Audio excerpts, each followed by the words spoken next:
Hadirin jamaah rahimakumullah. Ramadan awaluhu rahmatuh. Ramadan itu awalnya rahmat.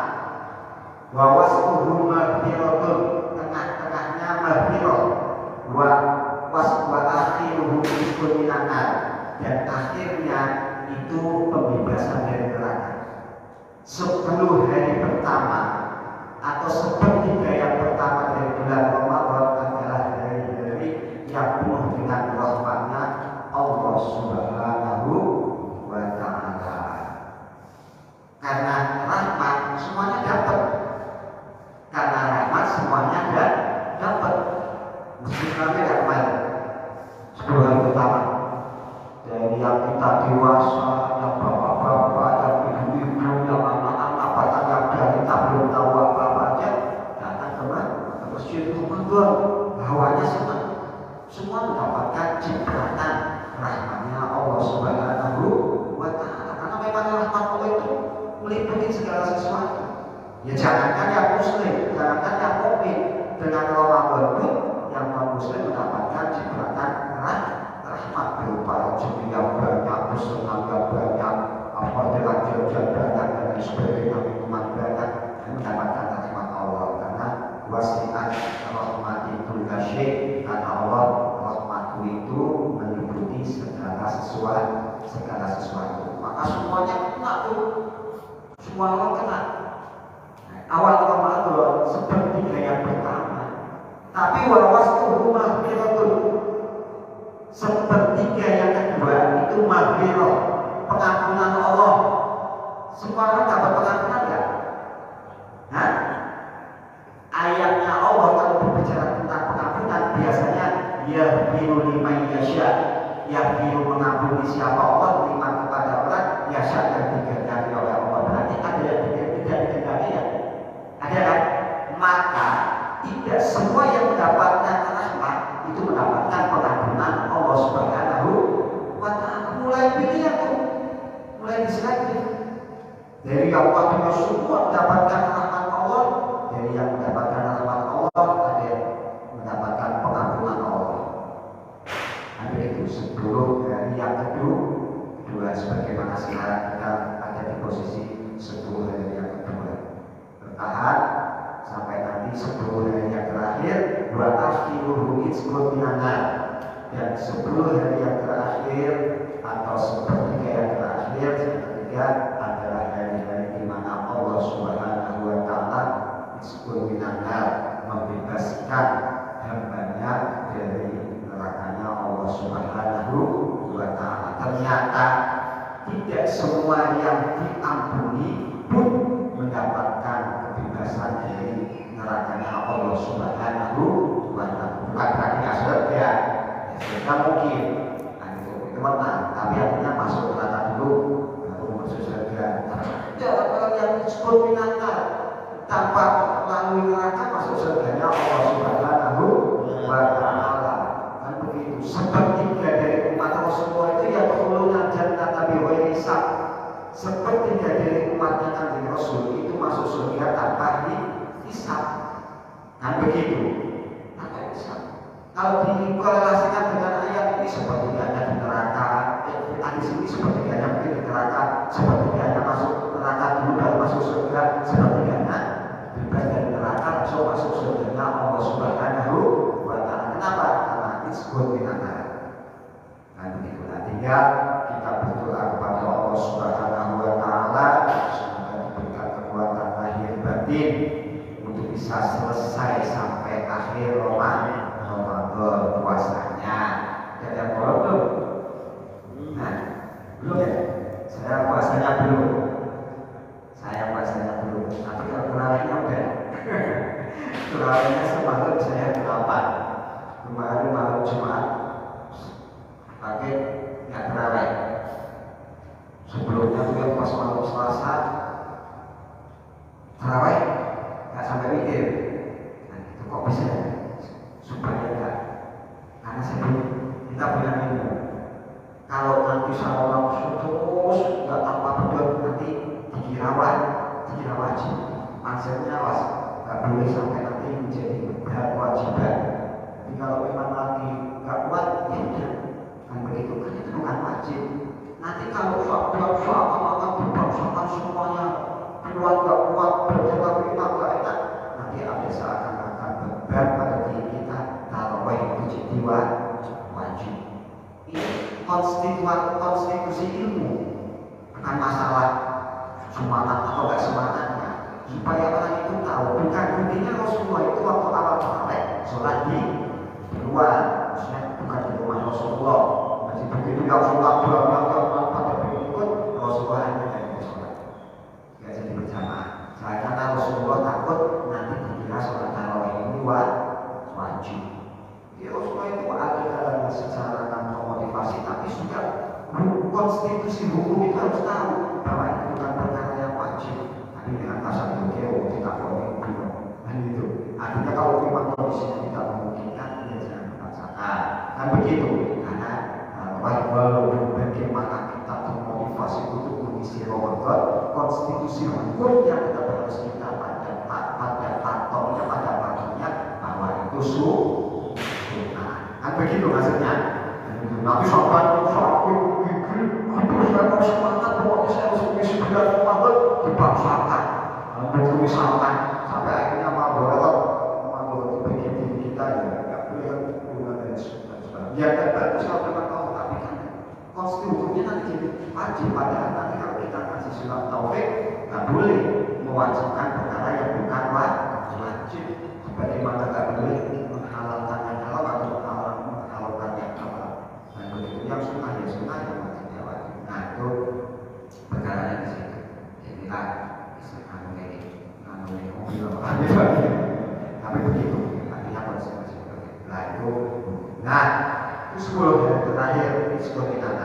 3 dibagi menjadi 3 dan begitu. Jadi hari-hari penuh rahmatnya Allah, hari-hari penuh pengampunan Allah, hari-hari di mana Allah Subhanahu wa Ta'ala membebaskan hambanya dari nerakanya Allah Subhanahu wa Ta'ala. Keutamaannya Ramadan juga minimal sebab 3 hal. Minimal yang pertama sebab di situ di bulan itu Allah mewajibkan salah satu daripada rukun Islam, yaitu puasa Ramadan. Ayatnya syahrul Ramadan alladzi, ayatnya ya ayyuhalladzina amanu kutiba alaikumussyam kama kutiba alal ladzina min qablikum la'allakum tattaqun. Atau yang lebih spesifik lagi sebenarnya fa'ila falyasubhu faman syahida minkum syahra, barang siapa menyaksikan bulan, artinya bulan Ramadan sudah hilang, falyasubhu, maka hendaklah dia puasa pada bulan itu. Itu sebenarnya ayat yang lebih spesifik menunjukkan kewajiban menjalankan puasa Ramadan. Yaitu satu sebab menjadi tempat, menjadi bulan di mana rukun Islam dilaksanakan, yaitu puasa Ramadan. Puasa yaitu kemuliaan Ramadan. Kemuliaan yang kedua, kira-kira kalau nggak puasa biasa, puasa semua, dan begitu kita hadir ini puasa semua. Yang kedua, Ramadan mulia sebab menjadi bulan di mana Allah Subhanahu wa Ta'ala menurunkan Al-Qur'anul Karim. Ayatnya syahrul Ramadan alladzi unzila fihil Qur'an. Bulan di mana Allah menurunkan Al-Qur'an jumlatan wahidatan min lauhil mahfuz ila samai dunya. Kan begitu. Yaitu Ramadan. Berarti puasa plus Al-Qur'an. Tadi rahmat terus mahfirah. Tidak yang semuanya mendapatkan rahmat, mendapatkan pengampunan Allah. Tidak semuanya yang puasa akan harus Al-Qur'an. Puasa kan gitu, siangnya kerja, malamnya terawih, capek gitu. Artinya maksudnya ya bukan salah maksudnya, tapi nggak sempet. Nggak salah bukan. Artinya kan puasa nih, tapi sambil kerja, pulang udah capek, nggak sempet. Apalagi terawih sampai 20 sampai pas pikir 23 jadi 23, akhirnya capek tidur bangun tarawih, besok puasa lagi, ya ada harus ternyata yang tidak semua yang puasa sempat melakukan terus Al-Quran. Batu korelasinya. Itu yang ketiga, bulan mulia ini sebab di dalamnya ada malam yang sangat produktif, yaitu malam Lailatul Qadar. Yang satu malam nilainya berbanding dengan 1000 bulan atau 4 bulan 83 tahun 4 bulan. Inna anzalnahu fi lailatul qadar. Nah itu, karena di situ ada malam yang produktif yang tidak ada di bulan yang lain. Ini kalau kita ngaji kayak gini kok bertepatan dengan lailatul qadar, Jos tenang ngajinya kita lebih baik daripada 83 tahun. Umurnya aja belum tentu 83 tahun. Umurnya aja belum tentu 83 tahun. Kira-kira kemudian bukan? Coba lihat kawan. Nah itu kok sudah pagi? Nah, pagi mah di sini, sono malam. Di sebelah negara barat kita masih malam. Makan masih malam kalau misalkan selisih 4 jam atau 5 jam misalkan masih malam. Ayo. Apa di sini malam, nanti di sono malam sono terjadi lagi, di sono malam sono terjadi lagi, nanti tiap malam dong ada itu kode. Ada itu kode itu bisa siang atau bisa malam atau bisa sore. Namanya itu kode. Kayak begitu malam kode. Soalnya kalau cuma malam, ini kasus masa yang nanti dibahas. Makanya ngaji itu sambil ngopi sambil ngerokok sama. Kalau di luar puasa itu. Kalau hanya terjadi sekali, bagaimana dengan negara yang paling timur dengan negara yang paling barat? Misalkan di Solo bukan malam, di Solo masih siang. Nah begitu. Nanti kalau misalkan di sini masih sudah siang, di Solo masih malam. Kalau di Solo itu dia berarti di sini tidak ada dong. Kalau yang satu kejadian, nah begitu. Nah itu makanya PR kita yang 10 hari terakhir. Begitu, yang pada pemburu Lailatul Qadar itu ada begitu. Maka hasil bahasa saya ada yang memutuskan Lailatul Qadar itu tidak semalam. Malam di satu tempat bisa terjadi sore di sini tempat, bisa terjadi siang di lain tempat. Itu bahasa saya. Yaitu enggak apa-apa itu istihad dengan dalam memberikan dalam silat dalam walaupun yang kuat tetap terjadi malam. Tapi itu juga banyak ini. Karena kalau malam nanti satu barat dengan barat yang lain, satu matlak dengan matlak yang lain itu sudah beda. Berarti kalau beda seperti yang malam tadi berarti ada kemungkinan terjadi tiap malam kalau ini. Nah itu cukup ya. Tapi kalau saya punya biru, mau malam apapun kan, mau ganjil, mau 10 hari terakhir, mau apa? Kalau saya punya masih selesai pegang sampai sekarang, pokoknya menjelang subuh jangan tidur. Setelah sahur atau sebulan terakhir saya kalau sudah biasa apa dari puasa pertama pun nanti itu malam pertama doang. Itu menjelang subuh jangan tidur. Kalau menurut saya, karena dengan berpatokan hatta matla'il fajr. Kalau menurut saya di sebuah itu Lailatul Qadar itu mau jam 12 munculnya, mau jam 1 adanya, mau jam 2 terbitnya, mau jam 3 terbitnya, bulannya hatta matla'il fajr. Nah kalau pendapat itu saya begini berarti malam sampai terjadi siang. Nah malamnya itu mau munculnya jam berapapun itu nanti hilangnya subuh. Dengan beliau dengan mengambil pemahaman dari ayat hatta matla'il fajr.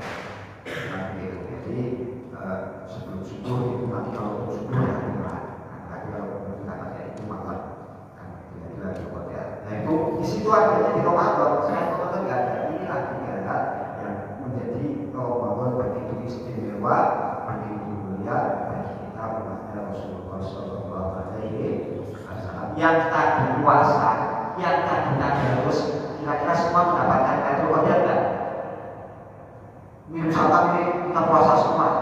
Sebenarnya ini ada yang ini enggak. Terus ini saja dari sini kira-kira menjumpai Lailatul Qadar enggak? Semuanya belum tentu kan?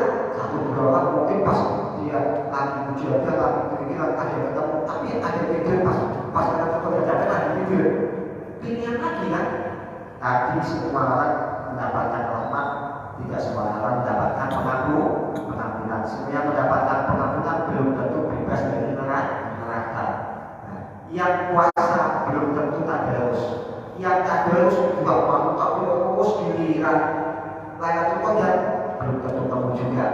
Pas nggak tadarus, pas tidur, pas Lailatul Qadarnya muncul, pas Lailatul Qadarnya akhirnya nggak kebagian juga. Akhirnya begitu luar biasa memberikan pilihan-pilihan. Maka orang yang puasa tadarusnya artinya istiqomah dan sampai dia menemukan menjumpai dengan Lailatul Qadar, betul-betul manusia pilihan Allah Subhanahu wa Ta'ala. Orang yang mendapatkan rahmat tapi sekaligus mendapatkan pengampunan dan sekaligus mendapatkan bebas dari api neraka, betul-betul manusia pilihan Allah Subhanahu wa Ta'ala. Ingin gak ya? Semoga begini lah, semoga begini. Kalau gitu, maka manfaatkan barang-barang Nabi 10 Ramadan dan Ramadan kayak kita memfasilitasi berbagai macamnya. Dan itu ya karena mau perjalanannya biasanya saya malam dan sebagainya. Ya alhamdulillah ya kita manfaatkan 10 hari terakhir. Setahu saya itu gaji 10 hari terakhir lebih utamanya gaji, lebih utamanya ya gaji 21, 23, 25, 27, 29. Lebih utamanya lagi malam 27. Karena itu hadis dari Sayyidatina Aisyah. Dan menghitung jumlah Lailatul Qadar.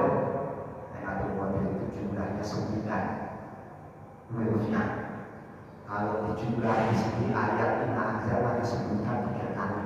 Inna Anzalnahu fi Lailatul Qadar. Lailatul Qadri khairun min alfi syahr. Wa ma adraka ma Lailatul Qadar. Lailatul Qadri khairun min alfi syahr. 3 kali. Ini satu kali ini 9. Maka 9 kali 3 itu 27. Hitungannya dan itu pun sesuai dengan saya Aisyah. Ketika saya Aisyah menanyakan kepada Rasulullah terkait dengan kemungkinan besar Lailatul Qadar pada bulan Ramadan malam 27. Malam 27 itu malam Selasa. Nah kalau hitungan Syekh Abdul Hasan Asy-Syadzili, Syekh Abdul Hasan Asy-Syadzili itu pendiri Thariqat Syadziliyah. Pendiri Thariqat Syadziliyah. Thariqat Syadziliyah itu pikirnya istighfar 100, sholawat 100, tahmid 100. Kalau begini yang saya dia kan tahmidnya 195. Nah itu Syadziliyah. Mulai daripada Syekh Al-Imam Al-Masri Al-Imam, cucu muridnya di antaranya penulis kitab Al-Imam atau Al-Sakandari, mulai daripada cucu murid daripada Al-Imam Al-Hasan Asy-Syadzili. Imam Al-Hasan Asy-Syadzili itu sholat walimah luar biasa. Kenapa bisa luar biasa? Karena semenjak beliau balik sampai beliau wafat itu beliau tiap tahun menjumpai Lailatul Qadar. Tiap tahun beliau tidak pernah luput dari Lailatul Qadar. Itu saya Abdul Hasan Asy-Syadzili. Semenjak beliau balik sampai beliau wafat, beliau selalu setiap tahunnya bertemu dengan Lailatul Qadar. Nah begitu. Maka beliau punya rumus. Rumusnya dengan melihat dengan pengalaman beliau tiap tahun menjumpai itu, beliau punya rumus. Kalau orang tua kita bilang ilmu tiket, ulama Indonesia itu kan banyak yang punya ilmu tiket. Maksudnya Indonesia di Cimai Super tiketnya luar biasa karena selalu memperhatikan apa-apa memperhatikan sampai tiket. Nah, Imam Al-Hasan Asy-Syadzili punya rumus dengan melihat awal Ramadannya. Kalau menurut Imam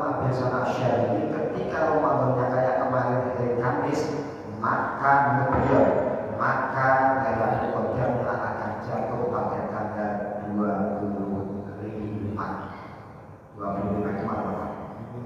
Malam Ahad atau malam Minggu. Insyaallah. Itu berdasarkan pengalaman beliau yang sudah tahu menjumpai Lailatul Qadar. Nah, bisa dilihat dari sebagian orang bisa lihat mukasyafahnya, bisa lihat. Kalau kita yang tak mukasyafah, ya minimal tanda-tandanya. Tanda-tandanya itu apa itu langit ini maksudnya itu cerah tapi nggak panas, cuacanya juga nggak panas. Nanti paginya kayak gini terang tapi nggak panas, mataharinya nggak mencolok, waktunya mataharinya nggak kena tapi terang. Itu nanti tanda-tanda Qadar kan begitu. Terus malamnya itu nggak ada anjing menggonggong, ada anjing menggonggong pas malamnya itu Qadarnya sampai nanti nungguin dari habis terawih sampai subuh. Itu anjing menggonggong terus ya, anjing menggonggong tapi pas begitu Lailatul Qadarnya, pas Lailatul Qadarnya lewat nggak ada. Nah, lewatnya kan bisa tahu semalam full kayak gitu. Pas munculnya misalkan 10 menit, misalkan kita yang bilang bagian 10 menit atau 15 menit atau setengah jam, hati-hati Lailatul Qadar satu malam full nanti sama enak aja semua orang bisa ketemu. Kan begitu muncul yang di sebelahnya begitu. Nah, pas Lailatul Qadar yang muncul itu nggak ada golongan anjing. Itu hormatnya Allah kepada Lailatul Qadar. Maka ditungguin diingat-ingat. Gitu. Jadi dulu saya kalau masih pesantren, kalau hari raya, kalau teman-teman pesantren itu ngobrolnya Lailatul Qadar. Maksudnya tukar pikiran. Ini Lailatul Qadar ini apa? Nanya itu jawab. Kalau saya begini, dengan pengalaman pribadi ini. Soalnya pas waktu itu saya begini, asik jadi akhirnya tukar pikiran aja itu pas waktu lebaran ketemu silaturahmi lebaran itu. Yang ditolak bukan ngomongin orang.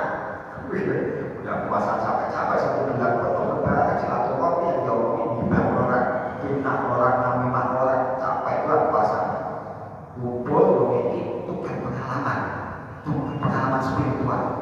Menurutmu Lailatul Qadar malam apa? Menurutmu ini kan begini. Kok kosong enak malam ini? Karena nanti akan ketemu. Kan dirasakan. Jangan berjalan aja. Maksudnya kita rasakan malam itu misalkan kan di sini tata terus apa dibedakan malam ini dengan malam besok dengan malam berikutnya dengan dibedakan karena malam itu salamu ya hatta matla'il damai. Bahkan malam itu kalau kita ketemu dengan Lailatul Qadar hati kita akan merasa damai, nggak terus merasa nyaman aja. Makanya dibedakan, itu dirasakan malam ini aku bikin kok bisa sih kayak gak tenang. Malam ini aku tak harus aku kayak emosi begini itu, tapi giliran pas ketemu malam itu saya kok kayak nikmat, tak harus ya hawanya nikmat, bikin ya hawanya tenang. Jangan-jangan itu ya pas saya ketemu Mas Lailatul Qadar meskipun gak lihat, minimalnya bisa merasakan dalam hati ya Allah itu nikmat banget ya. Jangan-jangan malam itu pas saya ketemu Lailatul Qadar begitu. Nah itu kenikmatan daripada Lailatul Qadar. Ya malam berapapun namanya kita nggak tahu, karena memang buat malam adro, ya namanya juga nggak tahu. Kecuali orang yang memang dikasih tahu, kan begitu. Dikasih tahu Allah bahwa adro karena Lailatul Qadar memang nggak dikasih tahu, kalau dikasih tahu ya enak sampean. Tanggal 1 sampai tanggal 25 dia nggak pernah.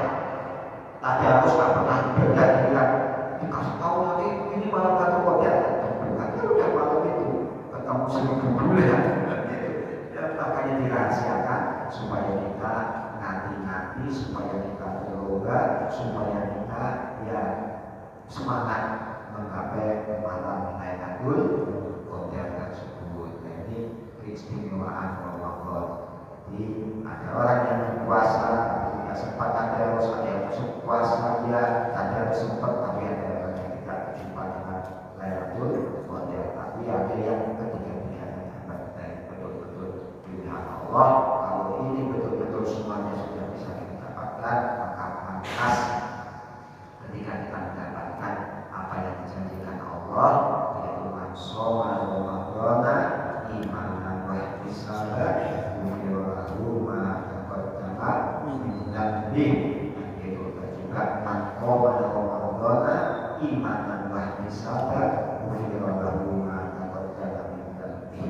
Dan itu pada siapa puasa Ramadan, bahkan hadis pada siapa qiyam Ramadan, maka dia karena iman dan ihtisab menghadap pahala, maka dia akan diampuni dosa-dosanya oleh Allah Subhanahu wa taala.